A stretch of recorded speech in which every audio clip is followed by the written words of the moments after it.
Hello, not Miss Denise, Dr. Denise Hernandez. How are you doing today? Good, thank you so much. It's still a little surreal when people call me doctor, so thank you. I appreciate it. Yes, bask in it. You earned it. You absolutely earned it. So today we are talking with Dr. Hernandez, and she is going to be talking to us a little bit about her journey with DFW CHW, her journey into community health worker field. And so I want to dive right on in. And so I know you just completed your program in getting your PhD. So why don't you explain to everybody a little bit about your journey in that process? Yeah, so when I for as long as I could remember, I always wanted to be a doctor, a pediatrician specifically. Um since I was little, I was in third grade going to these science camps for doctors, and I have pictures. My mom shows me pictures of me in scrubs when I was little. I went to a high school with focused on nursing and health careers, and so my focus has always been on the medical field. Mhm. Growing up, though, I'm the daughter of Mexican immigrants. Mhm. My sister is a Mexican immigrant as well. And so I think it wasn't until college that I realized that how much went into getting me even to college. My mom is a single mom as well. My dad battles addiction. And so, just my whole life, we've had to seek the support of our community. My Mhm. whole life, even with my mom getting help to get her, she's now a citizen, and so is my sister. And so, getting help and support from our community.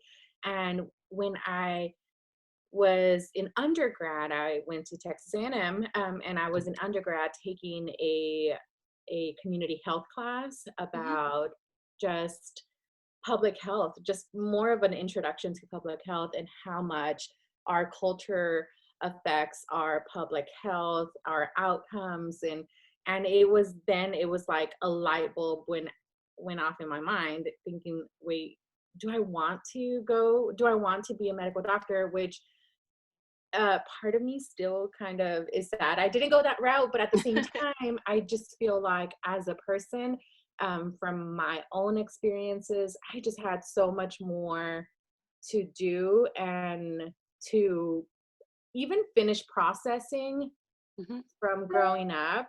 Um, and my area would be public health.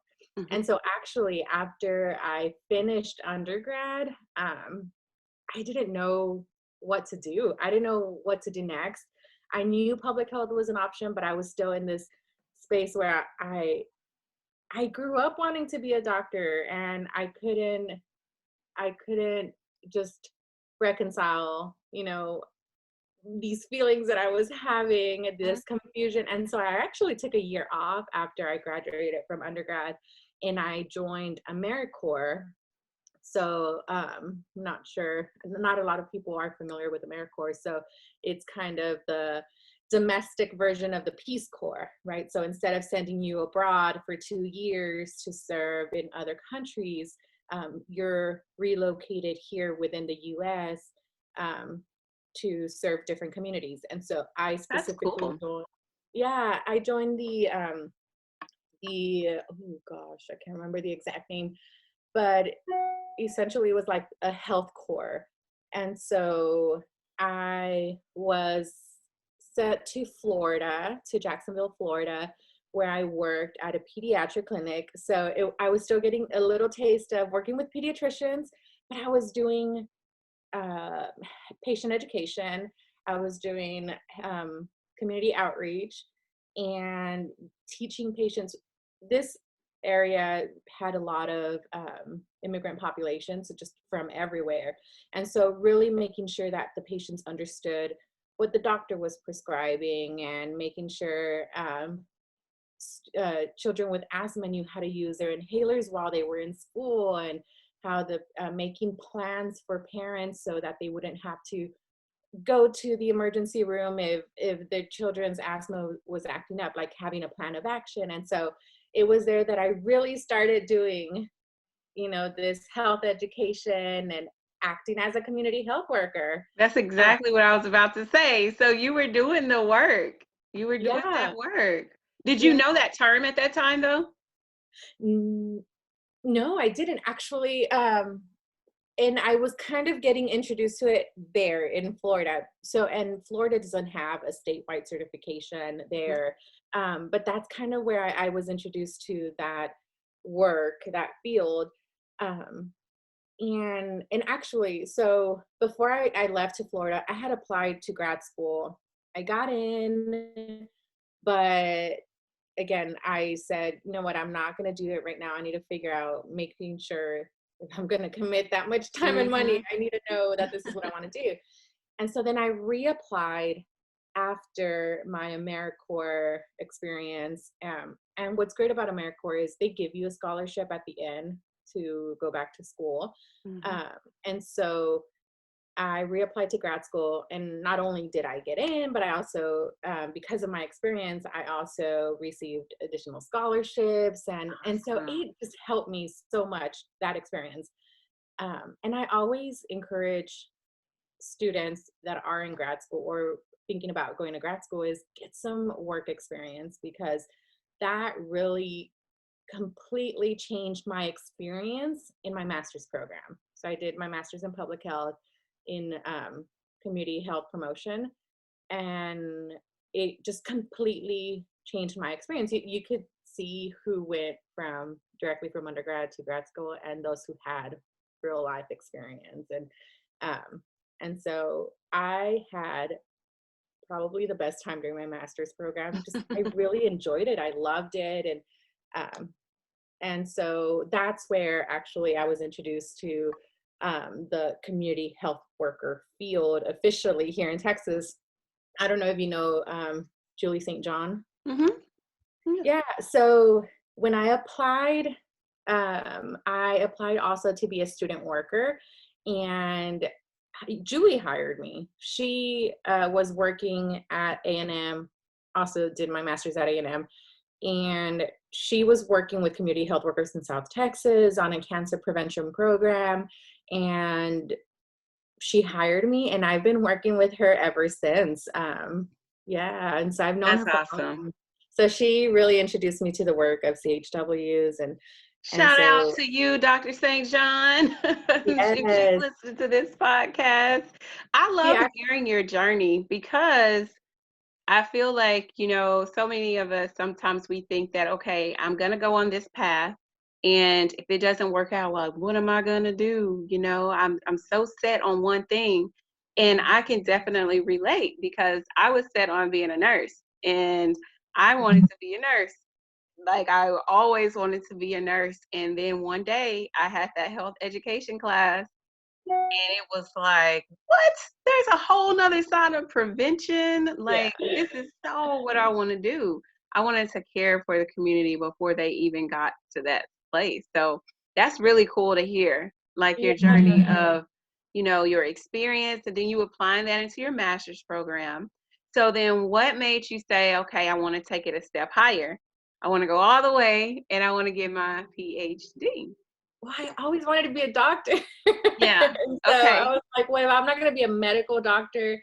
Um, Another reason too, and something that I really saw when I was working in Florida is a lot of the outreach and programs that were happening at the community level were being implemented by leaders who were not familiar with the community, were not diverse. Uh-huh.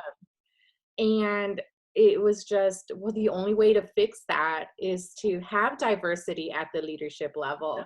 And so as much as I love the work of community health workers being out in the community in the field, I also know the importance of being at the leadership level.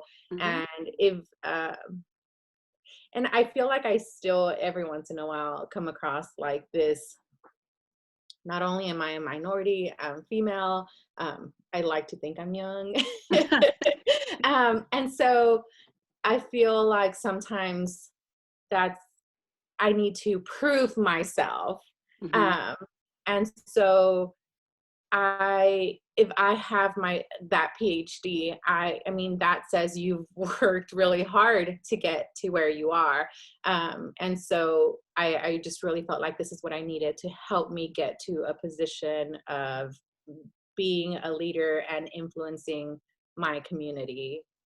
That's awesome. And that's very true. I think that it's really important that we have a diverse um, board. We have a diverse organizations, we have diverse um, people in positions of power, and especially when it comes to healthcare, because one of the things that you found with community health workers is that trust factor. And so when you're building programs and you're implementing programs at that level of the community level, you want to be able to come from a place of understanding.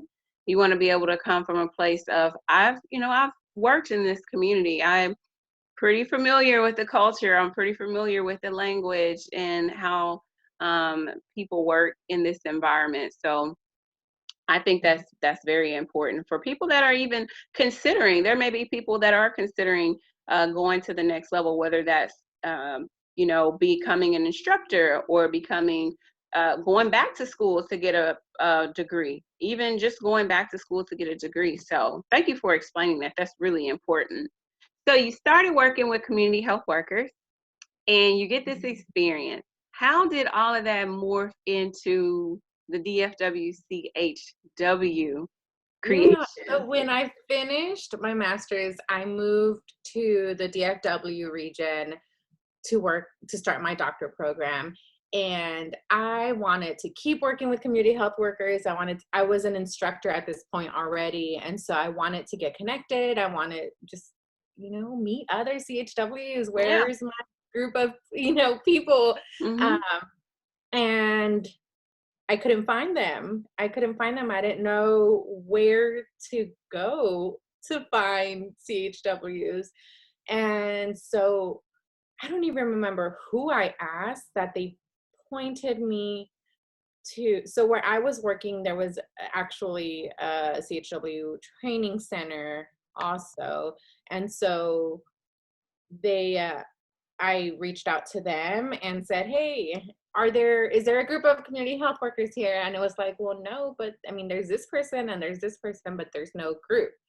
And it blew my mind that there Mhm. wasn't an organization, because in North Texas, we have one of the largest concentrations of CHWs. So it was just like, but wait, why? Where? So what do we do? How do we get together? How do we know where we are?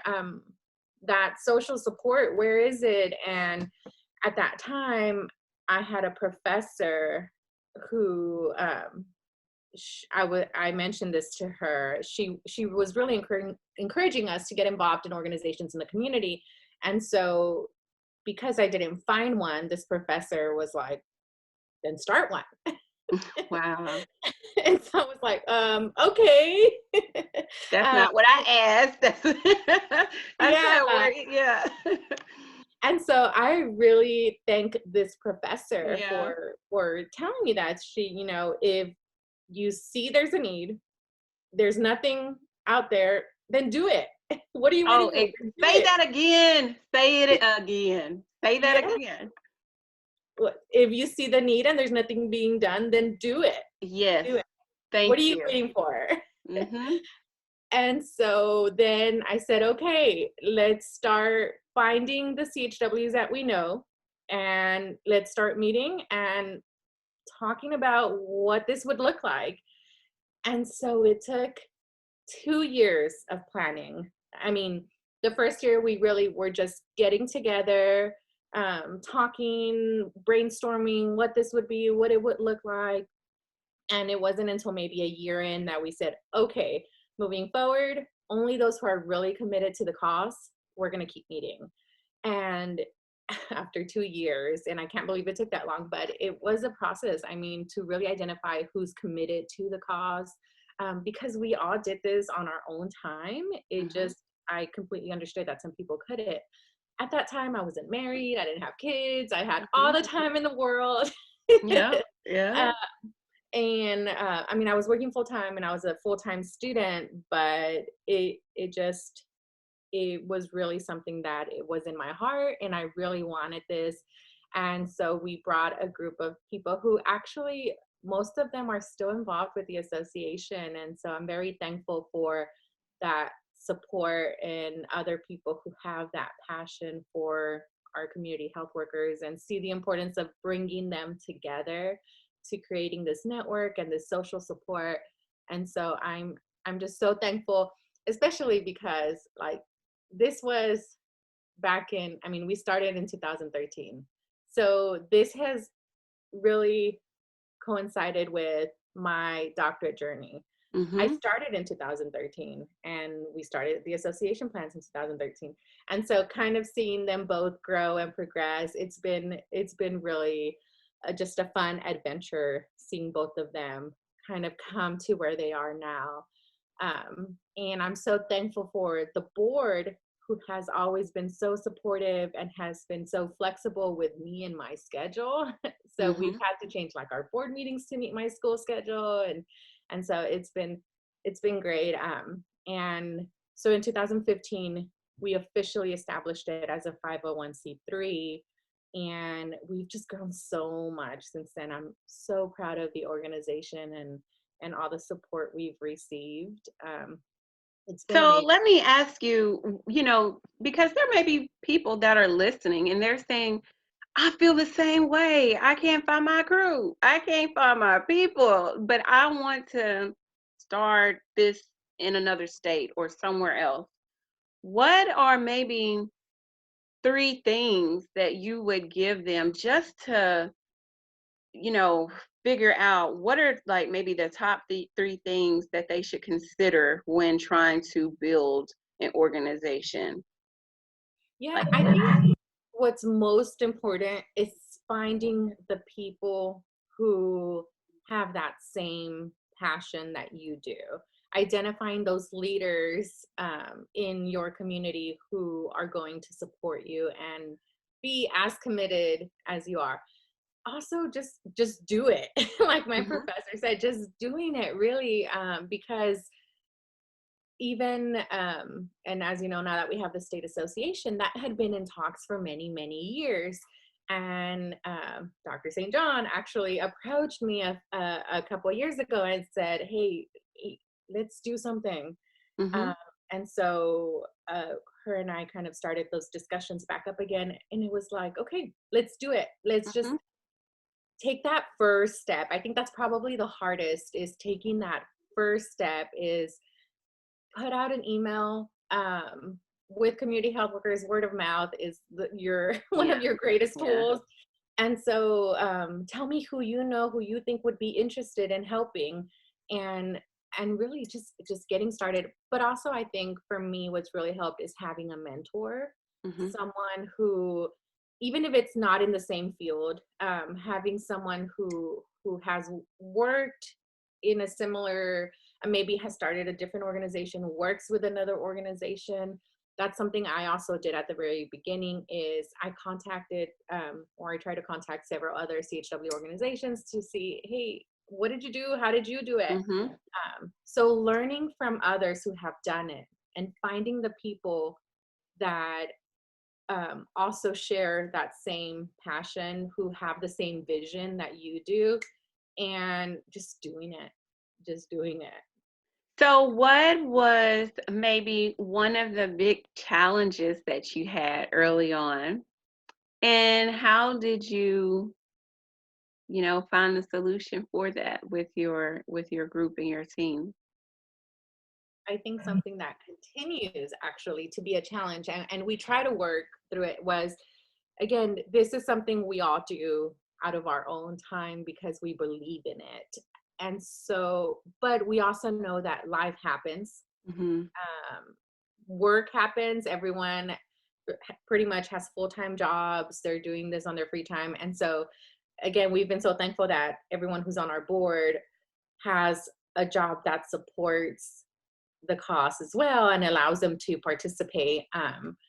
But I think that commitment, finding people who are committed as you are, is probably the biggest challenge, especially at the very beginning. But I think also setting the expectations, and it's something that we've learned along the way, is outlining this is what is expected if you're going to serve in a leadership role on the board. And I think that has helped us kind of keep each other accountable. This is what we're signing up for. This is what we're committing to. And so we're still working through that. Again, we understand life happens. And so it would be great. I mean, and I don't think any other CHW organizations pay their board. I don't think anyone is at a place right now where they pay their board. I'm not too sure about the biggest CHW organization in town or in the state, how they do it, but yeah. Thank you for sharing that. Because, you know, being a part of this DFW CHW, I enjoy it because of the network opportunities. You know, unfortunately, due to COVID and everything, we haven't been able to come in person. And so what are some things that the organization has been able to do during this time that has been a rough time? And, you know, CHWs are seeking resources and they're still seeking community. What are some of the things that the organization has done? So back when this started, we really felt like we were in a position to be able to help our members not only with education, but financially also. And so we made that available. We're so thankful that, and I mean, God works in mysterious ways. This last year, we participated in several projects that brought in we're far from having a lot of money, but we're at a better place. Yeah, it's enough for us to be able to offer financial assistance to our members. And so that's one of the things that we said. You know, we had several CHWs that expressed that either their spouse wasn't working anymore, or they weren't working anymore, or they had to care for someone who was elderly. And especially, I mean, school shut down, and we know how the nursing home situation was. And so being able to provide that financial support, it wasn't much, but it was something. And just getting those messages, even from people that didn't apply for the assistance, but just saying thank you for offering this for our members. Also, educational trainings, we've moved everything online, and so we are trying to do that more often. And one of the things that we've been talking about all summer, and we finally got approval, was the contact tracing. We really felt like CHWs are in a prime position to be contact tracers, and I just don't understand why we didn't say, let's hire all the CHWs to be contact tracers. I understand, and I know that there are agencies hiring through Workforce Solutions and other programs, and that's great. I understand that a lot of people need work, but I just felt like CHWs are in such a good position to be contact tracers, especially with our low income, even immigrant communities. If you call me telling me you're from the health department, who have I been with? I'm not going to tell you. Exactly. I'm going to tell you.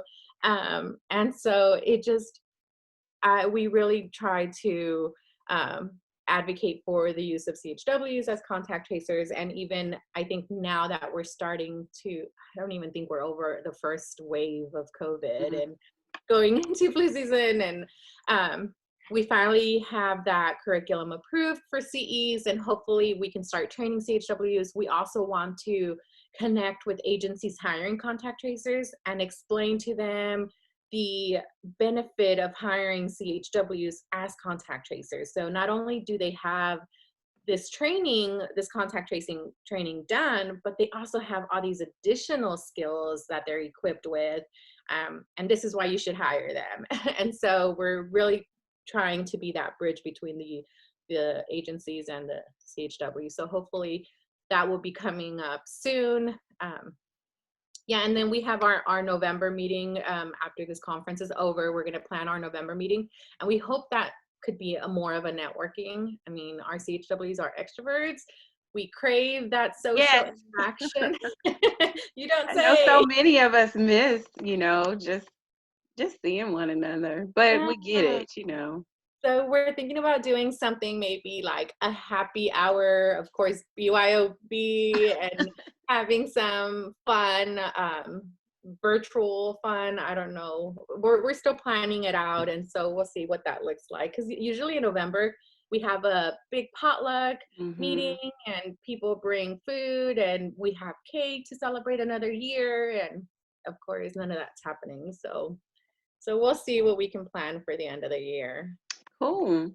I love everything that DFW CHW is doing. So, how many people are a part of the organization? How big is the organization?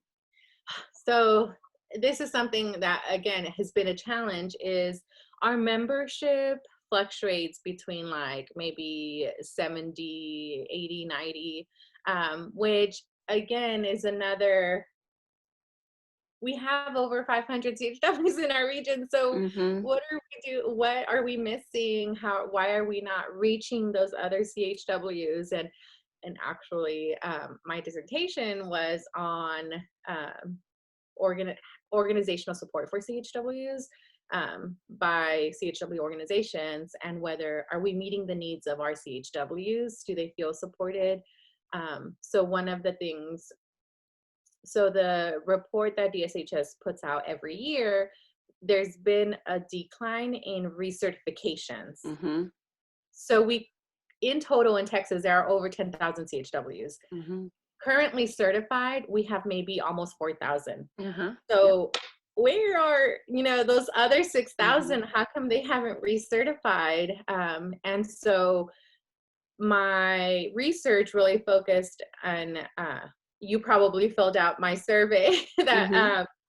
just trying to understand, is there a CHW organization in your area? Are you a member? Why are you a member? And if you're not a member, why not? And I'm still working on putting together like a summary to share, because I think it's really important that we understand the value of having that ongoing professional support. Because something that I heard a lot was, I finished my certification. Now what? Now what? Dot Where do dot. I go? How do I get information? Even in the DFW region, and they didn't realize they were talking to the president of the association. Some people didn't know there was an association in our region, and why not? Why not? And so I putting together something to share with our CHWs and with DSHS, because it's important that we build stronger relationships with our community health worker program office at the state, with our training centers, and with the CHW organizations. And so one thing that the association also tries to do is we reach out to the training centers to say, hey, let us come and talk to your students, let them know we're here. Mhm. Once they're done, even as a student, we have a CHW student membership option. Be a part of the organization so you can stay connected. And I mean, I can go on and on about my research, because I also Well, research is important, and I think that it's powerful that you are utilizing CHWs in that way. You're able to give us that information, the behind the scenes of, okay, these are the surveys that I'm sending out that I would like for you guys to complete, but this is the action, and these are the solutions that we're trying to solve by having these surveys go out. So I think that's very important that you do talk about that.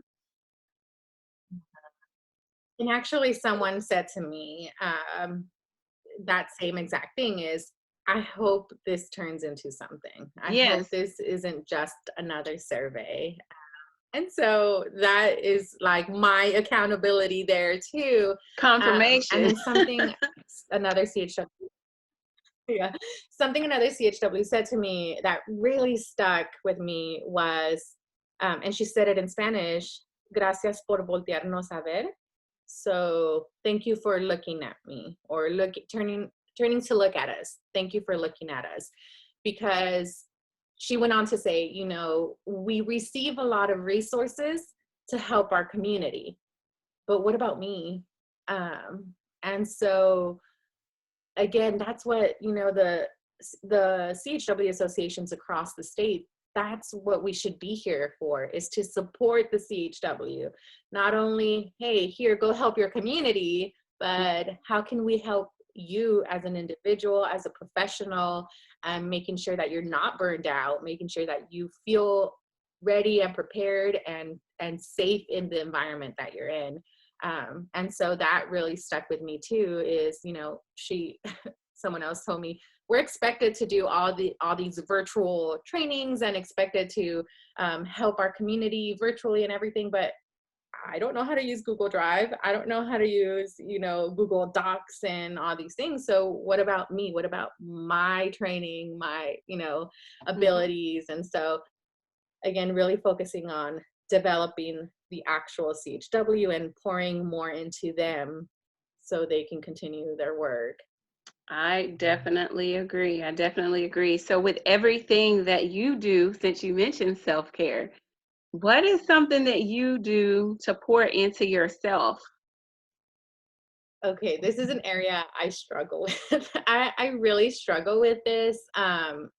So, and I don't know if this is probably TMI, but I so I have two little girls, but I also experienced postpartum depression after my first one, and then after I had my first daughter, I went through a miscarriage, and so then I developed anxiety, really bad anxiety, and so then with my second little girl, throughout my pregnancy, I had anxiety. Even now, I have anxiety, and anyone with anxiety knows those attacks come and go. There doesn't have to be a cause. And so I think at least the first step for me has been recognizing that that's what it is. Because before it was just like, I was frustrated, I was mad, I was this, and I wasn't being productive. And now I can I mean, I think that goes along with anything, just being able to identify what it is. Mhm. I can tell myself, okay, it's not because I'm failing, it's because it's the anxiety that's causing this. So I'm able to just stop and take a minute. Mhm. um, but I'm still learning. We I all are. We all Yeah. do. Yeah. I think it's a process. I think it changes. Thank you for sharing that, first off. Thank you for being transparent, because I always tell people, when you're sharing, somebody's going to listen to your story and you're going to help somebody. Somebody is going to hear it, and that's going to be a light bulb moment for them. And so I think, as CHWs, as professionals, that you work in the community and you give, and you have a family and you have all of these other side things that you do and commitments.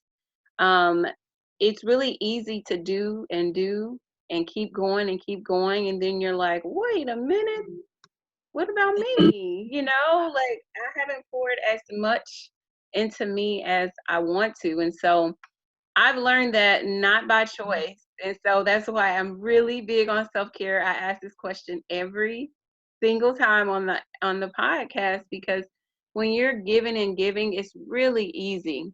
It's really easy to not pour back into yourself. And we have to be able to pour back into ourselves so that we can give to other people, and so that we can show up at a higher vibration.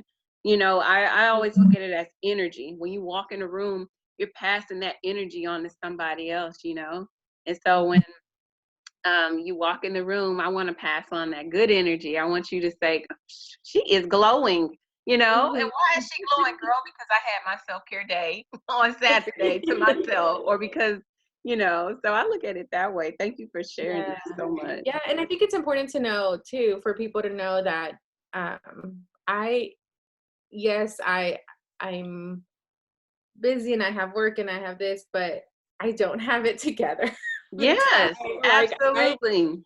struggle with self-care. I definitely struggle, and maybe I should ask you what I should do Hey, because you know, I oh, it's up and down. Like I said, it is a journey. It is definitely a journey. One of the things that has helped me along the way is, especially like right now, for example, Denise, you know, my little one is at home, you know, and he's 4. He's 4.